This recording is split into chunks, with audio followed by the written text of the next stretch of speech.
بسم الله الرحمن الرحيم سبح اسم ربك الأعلى الذي خلق فسوى والذي قدر فهدى والذي أخرج المرعى فجعله غثاء نحوا سنقرئك فلا تنسى إلا ما شاء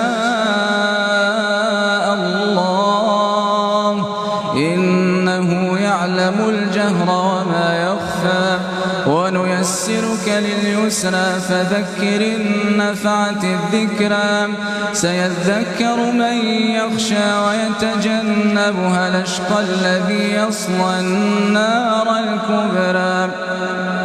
ثم لا يموت فيها ولا يحيا قد أفلح من تزكى وذكر اسم ربه فصلى بل تؤثرون الحياة الدنيا والآخرة خير وأبقى إن هذا لفي الصحف الأولى صحف إبراهيم وموسى بسم الله الرحمن الرحيم هل أتاك حديث الغاشية وجوه يومئذ خاشعة عاملة ناصبة تصلى نارا حامية تسقى من عين آنية ليس لهم طعام إلا من ضريع لا يسمن ولا يغني من جوع وجوه يومئذ ناعمة لسعيها راضية في جنة عالية لا تسمع فيها لاغية فيها عين جارية فيها سرر مرفوعة وأكواب